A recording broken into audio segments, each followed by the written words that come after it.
ठंड में ससुराल की चटपटी रसोई। इतनी ठंड में सुबह सुबह नहाने के बाद तो अब मुझको 440 वोल्ट का करंट लग रहा है। मन कर रहा है जाकर दोबारा से रजाई में घुस जाऊं। एक दिन पहले ही शादी करके निकिता ससुराल में आई है। बाहर बर्फ जैसी ठंडी ठंडी हवा चल रही है। तभी गीता दरवाजा खटखटाती है। देवरानी जी तैयार हो गई तो जल्दी से रसोई में आ जाइए, सब लोग चाय के लिए बैठे हैं। गीता के कहने पर निकिता कमरे से बाहर आती है, जहां हॉल में रिश्तेदार मेहमानों की भीड़ जुटी हुई है। कोई कंबल लपेट कर बैठा है, कोई रजाइयों में घुसा पड़ा है, तो कोई गरम शॉल में दिख रहे हैं। तभी राजवती ने कहा, अरे बहू, जा जल्दी से सबके लिए बढ़िया मसालेदार चटपटी चाय बना कर लिया। इतनी बढ़िया ठंड के मौसम में तो मसालेदार चाय पीने का ही मजा है। मसालेदार तक तो ठीक था, लेकिन ये चाय चटपटी कब से होने लगी? नई बहू ने मुस्कुराते हुए मन में ऐसा कहा और चाय पानी बनाने के लिए रसोई में आ गई। ये ससुराल की रसोई तो बर्फ की सिल्ली जितनी ठंडी है। देवरानी जी पहले चूल्हे की पूजा कर लो, उसके बाद ही नाश्ता पानी बनाना शुरू करना।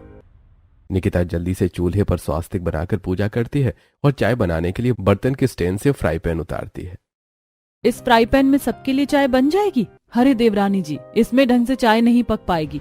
घर में सबके सब चाय पियेंगे। ऐसा करो, इस बड़े वाले पतीले में चाय बना लो। दूध का पैकेट फ्रिज में रखा हुआ है और अदरक भी पड़ी है। इतना कहकर गीता किचन से चली जाती है। निकिता फ्रिज में से ठंडे ठंडे दूध के पैकेट निकालती है, जिसमें ठोस बर्फ जम चुकी थी।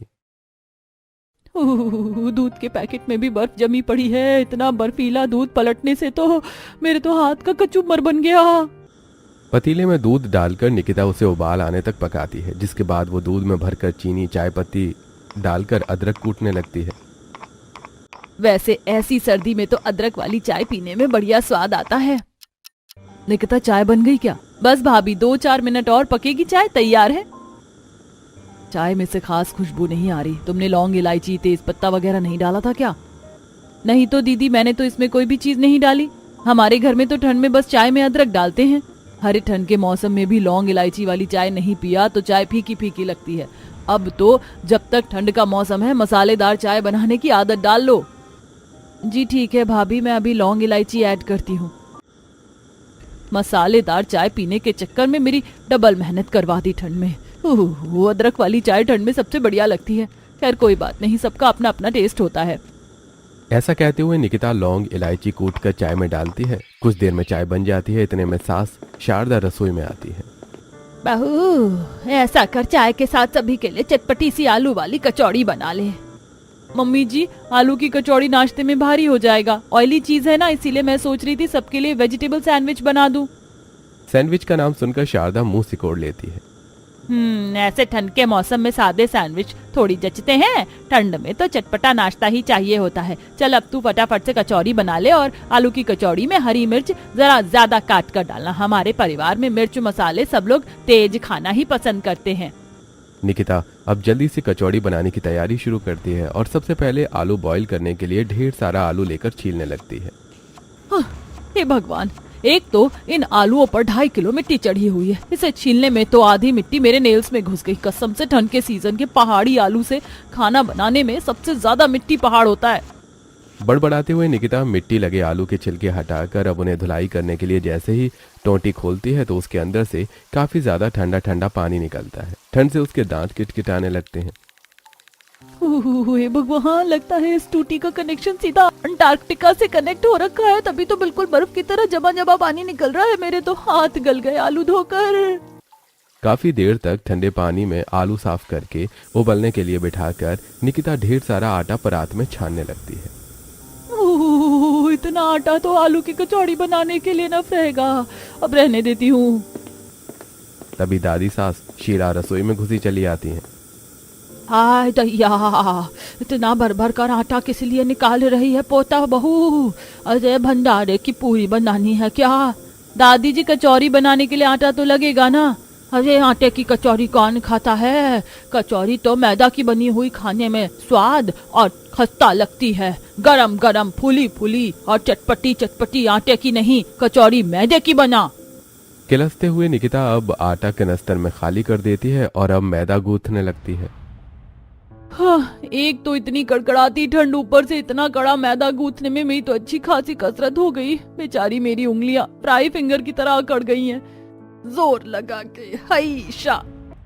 ठंड से ध्यान भटकाने के लिए बेचारी बहू मैदा गूंथ कर उसे नरम करती है और अब उबले हुए आलू में धनिया मिर्ची मसाले डालकर चटपटा मसाला तैयार करती है, जिसके बाद वो अब कुछ ही देर में चटपटी फूली फूली कचौड़ी बनाती है और दोबारा से चाय गर्म करती है। रसोई में बन रही गरम गरम चटपटी कचौड़ी की खुशबू बाहर बैठे सभी सदस्यों के नाक में पड़ती है। तभी बुआ सास कांता कहती है, वाह वाह, बढ़िया खुशबू आ रही, लगता है बहू ने कचौड़ियाँ बना दी। मेरे तो पेट में जोरों से गुड़गुड़ मच रही है। अरे बहू, जल्दी से चाय नाश्ता ले आ। जी बस लाई बुआ जी। जेठानी जी भी बाहर जाकर ही जम गई हैं। ये नहीं कि यहाँ पर मैं बना रही हूँ तो वो सबको चाय नाश्ता परोस कर देती जाए, उससे काम हल्का हो जाता है। निकिता कचौड़ी तलते हुए ही अब सभी के लिए कप में चाय डालकर लाकर देती है। लो भाई, चाय भी आ गई। कितनी बढ़िया महक आ रही है इस मसालेदार चाय में से। मुझको भी चाय चाहिए चाची, मुझको भी चाय दे दो। रोहन बेटा, मैंने तुम्हारे लिए चाय नहीं बनाई। बहू, ठंड का मौसम है, दे दे दोनों बच्चों को थोड़ी थोड़ी चाय, या कचौरी से खा लेंगे। देवरानी जी, चाय पिए बिना दोनों मानेंगे नहीं, आपको चाय देनी पड़ेगी क्योंकि दोनों डेली चाय पीते हैं। गीता की चाय देने की बात सुनकर निकिता अब थोड़ी इरिटेट होकर किचन में आती है। हद है कसम से, हरे घर के कच्चे बच्चों को चाय देना जरूरी है क्या? इन्होंने पहले बताया नहीं कि बच्चे भी चाय पीते। अब मुझे अपने हिस्से की चाय इन्हें देनी पड़ेगी। एक तो वैसे ही ठंड में सुबह सुबह ये चटपटा नाश्ता तैयार करने में मेरी हालत खस्ता हो गई। कोई बात नहीं, अपने लिए मैं स्पेशल कप की चाय बनाऊंगी, गर्मा गर्म कचौड़ी के साथ, लास्ट में तसल्ली से खाऊंगी। ऐसा कहते हुए निकिता ने खुद को दिलासा दिया और अपने हिस्से की चाय दोनों बच्चों को दे आती है। सभी का अच्छे तरीके से चटपटे नाश्ते से पेट भरवाती है। कुछ देर बाद बहुत ही चटकदार कचौड़ी बनाई थी नई बहू ने। मिर्च मसाले डालने में बिल्कुल हलवाई जैसा हाथ पाया बहू ने। मैंने तो पेट भरकर ढंग से खा लिया, सफर आराम से कट जाएगा। अच्छा शारदा जी, अब हम निकलते हैं, ट्रेन का टाइम भी हो रहा है। चले जाना, तुम्हारे लिए पैक करवा देती हूँ, ट्रेन में खा लेना। अरे नहीं नहीं जेठानी जी, ट्रेन में कुछ खरीद कर खा लेंगे, सफर कट जाएगा। हाँ, मगर ट्रेन का खाना घर के खाने जितनी बराबरी थोड़ी करता है। नई बहू, अभी जो कचौरी बची हो वो तेरी चचिया और बुआ सास को दे दे। इस पर निकिता को गुस्सा तो बहुत आता है, लेकिन वो नॉर्मल होकर दिखाती है। जी जी, बस 2 मिनट रुक जाइए चाची जी, मैं अभी पैक करके लाई। किचन में आकर निकिता चिड़चिड़ करते हुए कचौरी पैक करने लगती है। मैंने इतनी शौक से मेहनत लगाकर एक कचौड़ी बनाई, सोचा था सबको नाश्ता करवाकर लास्ट में गर्मा गर्म चाय की सिप लेते हुए कचौड़ी खाऊंगी। इस मम्मी जी की मेहमानदारी के चक्कर में मेरे अरमानों पर पानी फिर गया। लीजिए चाची जी। अच्छा तो फिर हम चलते हैं जेठानी जी। अच्छा भाभी, अच्छा भैया, चलती हूँ। ये लो बहू, तुम्हारी पहली रसोई का नेग। थैंक यू सो मच बुआ जी। चलो, कुछ तो पैसा वसूल हुआ सबको खिलाने का। जाओ नितिन वैभव, अपने चाचा चाची बुआ फूफा को स्टेशन तक छोड़ाओ। जी पापा। हाय बेचारा मेरा पेट लाउड वॉल्यूम पर खाने को मांग रहा है। एक तो कल शादी में अच्छी तरीके से पेट भरकर खाना नहीं खा पाई थी और आज तो ससुराल की रसोई में मेरे साथ सीन हो गया, कुछ बचा ही नहीं। कोई नहीं, चाय बनाकर कुछ खा लेती हूँ। कांपते हुए रसोई में आकर बहू चाय बनाते हुए कुछ खाने को देखने लगती है, जहां दराज में नमकीन बिस्किट भरकर रखे थे। अभी के लिए इसी से काम चला लेती हूँ, फिर रसोई भी समेटनी है, पूरा काम फैला पड़ा है। चाय लेकर अब प्लेट में ढेर सारी नमकीन बिस्किट भरकर निकिता सीधा अब किचन से अपने कमरे में आकर रजाई के गर्माहट में बैठकर खाती है। हाँ, ऐसे ठंड के मौसम में तो रजाई में बैठकर नाश्ता करने की फीलिंग ही अलग है। कितनी टेस्टी चाय बनाई है मैंने। वैसे मसाले वाली चाय का जायका अच्छा है। कुछ देर में रसोई समेटकर बर्तन धोकर कमरे में आकर हीटर चालू करती है। कितना रिलैक्स मिल रहा है हीटर में। ओह। कुछ देर में हीटर चलने से कमरे में गर्माहट भर जाती है और निकिता सो जाती है। कुछ देर में कनिका आती है। निकिता भाभी, जल्दी से उठ जाइए, 12 बज गए हैं, जाकर लंच बना दीजिए, सब लोग 1:30 बजे खाना खाएंगे। जस्ट ही तो थोड़ी सी नींद आई थी, ये नंदरानी कबाब में हड्डी बनने के लिए आ गई लंच बनाने का ऑर्डर लेकर। बेचारी निकिता रजाई से निकलकर जल्दी से रसोई में आती है और फ्रिज खोलकर सब्जी देखने लगती है। समझ में नहीं आ रहा किस चीज की सब्जी बनाऊं। वैसे सुबह नाश्ते में सभी ने तला भुना और मसाले वाला कचौड़ी खाया है, तो अभी सबके लिए ये हरी पत्तेदार प्याज में आलू डालकर प्लेन सब्जी और रोटी बना लेती हूँ, सही रहेगा। अब जल्दी से निकिता हरा प्याज और आलू काटकर हरी मिर्च पर सब्जी छोंक कर फटाफट से आटा गूंथ कर चपाती बनाकर डाइनिंग टेबल पर गर्मा गर्म लंच लगा देती है। लंच तैयार है, सब लोग आ जाइए। सभी अपने अपने कमरों से ठंड में ठिठुरते हुए खाने की मेज पर आकर बैठ जाते हैं। क्या बात है, आज तो बाकी दिन के मुकाबले काफी जल्दी लंच डाइनिंग टेबल पर लगा दिया। क्या बनाया है? निकिता जैसी प्लेट में आलू प्याज की सब्जी डालती है तो शीला की शक्ल बन जाती है। हाय हाय पोता बहू, ये तूने एकदम फीकी सी सब्जी किस खुशी में बनाई है? ये सब्जी देखने में जरा भी चटपटी नहीं लग रही। सचमुच में ये सब्जी तो देखने में बिल्कुल उबली हुई सी लग रही है। इसके साथ बंदा रोटी कैसे खाएगा? वैभव भैया, पत्तेदार प्याज वाली आलू बगैर मसाले के खाने में अच्छा लगता है। एक बार आप चक्कर तो देखिए, आप सबके लिए बड़े शौक से बनाई है। बाहू, तेरे यहाँ ऐसी उबली सब्जी लोग शौक से खाते होंगे। हम लोग शुरू से चटपटा खाना ही खाते, खास करके सब्जी में बगैर मसाले डाले हमारे घर में नहीं बनती। समझ में आई बात? शारदा बिना मसाले की सब्जी के लिए निकिता को बहुत सुनाती है, जिससे उसकी आंखें नम हो जाती हैं। सॉरी मम्मी जी, मैंने सोचा सुबह सभी लोगों ने इतनी मिर्च वाली कचौड़ी खाई थी तो इसीलिए मैंने अभी सिंपल आलू प्याज की सब्जी बना दी। मुझे लगा आप सब लोग खा लेंगे। आप मुझे बता दीजिए, मैं कोई और सब्जी बना दूं? बहू, सब्जी तो बनानी ही पड़ेगी। इस सूखी सादी सब्जी से थोड़ी ना रोटी खा पाएंगे। एक काम कर, तू गट्टे की बढ़िया सी मसालेदार चटपटी दमदमी सब्जी बना लिया। साथ में थोड़ी हरी मिर्च डालकर धनिया की चटनी भी पीस लेना। जी ठीक है मम्मी जी। मम्मी जी, इस आलू प्याज वाली सब्जी का क्या करना है? ये तो कोई खाएगा नहीं। गीता बहू, ऐसा कर, ये जाकर हमारी पड़ोसन सुषमा को दे दे। गीता पूरी बाउल की सब्जी लेकर अपने सामने रहने वाली सुषमा के घर आती है, जो कि ठंड में सोफे पर बैठकर साग चुन रही थी। सुषमा आंटी, सब्जी बना ली क्या? अरे अभी तो साग चुन रही हूँ, साग बनाऊंगी। वो दरअसल मम्मी जी ने आलू प्याज की सब्जी भिजवाई है, आप इस्तेमाल कर लेना। वो निकिता ने एकदम फीकी सब्जी बनाकर रख दी और हम तो इतना फीका खाते नहीं। चलो कोई नहीं, मैं रोटी बना लूंगी। अभी तो काम इसी सब्जी से चल जाएगा, साग शाम को बनाऊंगी। सब्जी देकर गीता घर आती है। वहीं ठंड में निकिता गुस्से में गट्टे की सब्जी बनाती है। ये मम्मी जी को भी लंच में ही गट्टे की सब्जी खाने की चुल मची हुई है। अरे कितनी बढ़िया तो लगती है आलू और पत्तेदार प्याज की सब्जी, लेकिन मेरे ससुराल वालों की हालत कुत्ते को भी घी हजम ना होने वाली है। एक तो सर्दी, ऊपर से ठंड में चटपटी रसोई की सिरदर्दी। कुछ ही देर में वो बेसन के गट्टे बनाकर मसाला पीसने के लिए मिक्सर चलाने की कोशिश करती है। मिक्सर खराब होता है। ये मिक्सर तो खराब है, अब बगैर मिक्सर के मसाला कैसे पिसेगा? निकिता सीधा गीता के कमरे में आती है, जहां सभी बिस्तर में बैठे रजाई ओढ़कर बैठे मूंगफली खा रहे होते हैं। हे भगवान, इन लोगों ने तो कमरे में कबाड़ मचा रखा है। खाए जाओ, गंदगी फैलाए जाओ। अरे बहू, सब्जी बन गई क्या? मम्मी जी अभी नहीं बनी, वो मैं पूछ रही थी। रसोई में मिक्सर खराब पड़ा हुआ है, मसाला कैसे पिसेगा? कनिका, जाकर अपनी भाभी को मसाला पीसने के लिए लेकर जा। मम्मी, इतनी देर के बाद जाकर तो मेरी जगह गर्म हुई। मैं यहाँ से नहीं जा रही, मुझे हाथ पैर सुन्न नहीं करवाने। कनिका को इस तरह से आलस खोरी करते देखकर निकिता को गुस्सा आता है। सारी ठंड तो इस महारानी को ही लग रही है। बैठे बैठे मूंगफली चरे जा रही है और यहाँ मुझे ठंड में 2-2 बार सब्जी बनवाकर मेरी शामत लगवा रखी है। कोई बात नहीं, तुम मेरे साथ चलो, मैं बताती हूँ मसाला कहाँ पर पीसना है। अब गीता निकिता को खुली रसोई में लेकर आती है, जहां मिट्टी का चूल्हा बना हुआ था और सिलबट्टा भी लगा था। ओस की मोटी मोटी बूंद गिर रही थी और बर्फ की तरह ठंडी हवा चल रही थी। जेठानी जी, यहाँ तो काफी ज्यादा ठंडक है। क्या मुझे यहाँ बैठकर मसाला पीसना पड़ेगा? हाँ, क्योंकि सभी लोग सिलबट्टे पर पिसे मसाले की सब्जी ही खाते हैं। इससे बढ़िया सब्जी चटपटी स्वाद की उतरती है और कभी कभी ठंड में चूल्हे की रोटियां बनती हैं। निकिता ठंड में सिलबट्टे पर चटनी और मसाला पीसती है। मोटी मोटी हरी मिर्च पीसने की वजह से उसके हाथ जलने लगते हैं। हाय, इतना सारा भर कर मसाला पीस कर तो मेरे हाथों का कोरमा ही बन गया। ऊपर से यहाँ कितनी ठंड लग रही है। थर-थर कांपते हुए निकिता मसाला लेकर किचन में आती है और गट्टे की चटपटी सब्जी बनाती है। रसोई में चटपटी सब्जी की खुशबू पूरे मोहल्ले में महक जाती है। वैसे जो भी कहो, सिलबट्टे पर पिसे हुए मसाले में से कितनी बढ़िया सब्जी का टेक्सचर आया है।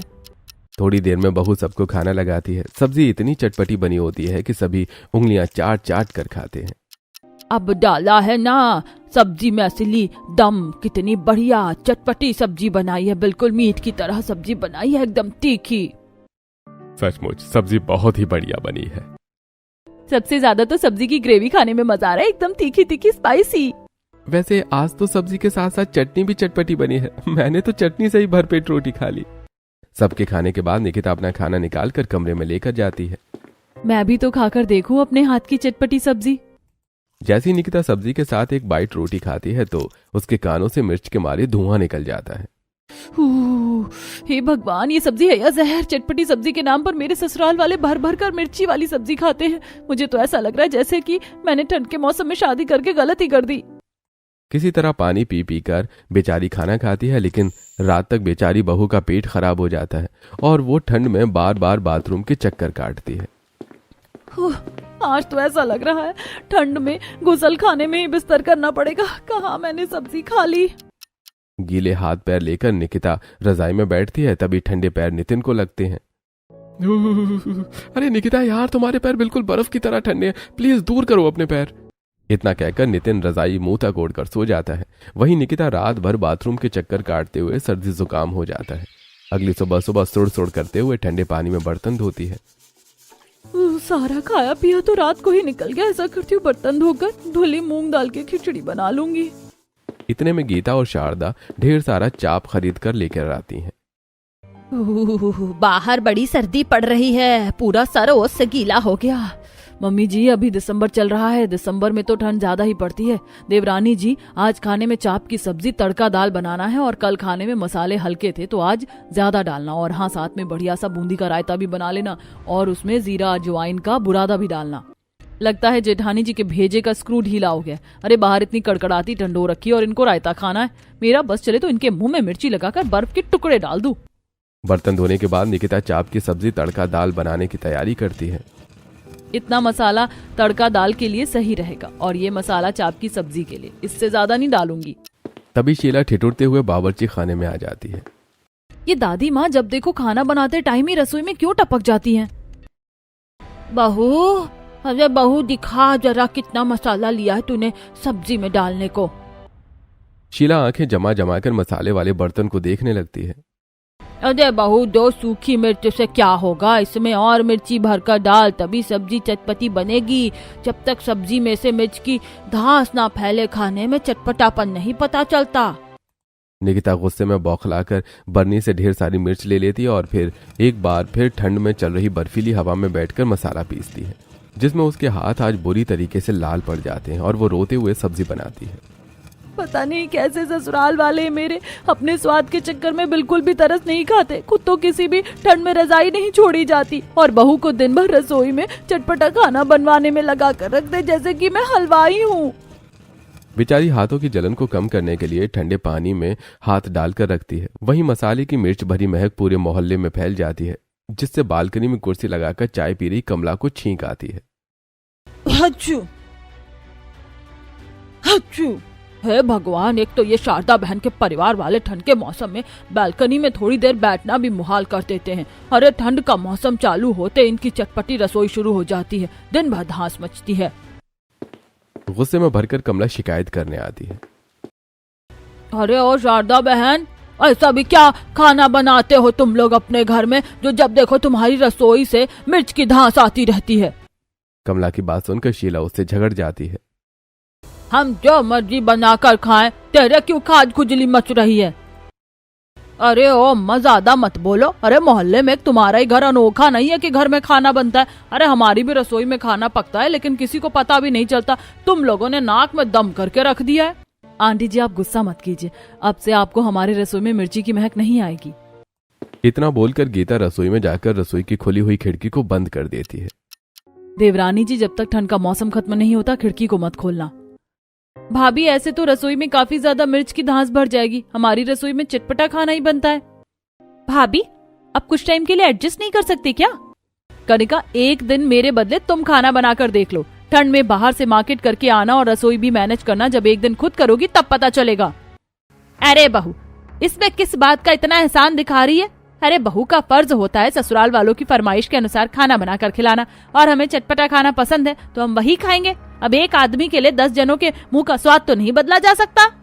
ऐसे ही वक्त गुजरता है। रात निकिता को रसोई में ठंड में खाना बनाते देखकर नितिन को अब अच्छा नहीं लगता। लगातार चटपटा खाना बनाने में हर बार निकिता को भर भर कर मसाले पीसना पड़ता, जिसके चलते उसके हाथों से फंगस हो जाता है। उसके सिचुएशन को देखते हुए नितिन अपनी माँ से बात करता है। मम्मी, ये क्या मतलब है? निकिता जब से शादी करके आई है वही रसोई में अकेले खाना बनाती रहती है। अरे भाभी को उसकी थोड़ी बहुत हेल्प तो करवा देनी चाहिए ना। इतने में गीता आग में घी डालते हुए कहती है, देख लीजिए मम्मी जी, देवरानी जी को 4 दिन खाना बनाते खिलाते क्या हुए, देवर जी को दिखने लगा। और मैं इतने सालों से ठंड के मौसम में सभी को उनकी फरमाइश और मनपसंद का खाना बनाकर खिलाते आ रही हूँ, तो मेरे टाइम में किसी को नहीं दिखा। भाभी मैंने मना थोड़े किया है कि आपने हम सभी को बनाकर नहीं खिलाया, लेकिन पर आप उसकी थोड़ी बहुत तो हेल्प कर सकते हो ना, जैसे कि आटा गूंथना और सब्जी काटना हो गया। क्यों, उसको क्या एक सब्जी काटने और आटा गूंथने में जोर आ रहा है? अरे जब मैं शादी करके आई थी तो 20-20 जनों का खाना अकेले बनाकर परोस कर खिलाया है, वो भी चूल्हे पर। तेरी बीवी को तो फिर भी गैस पर बनाने का आराम है।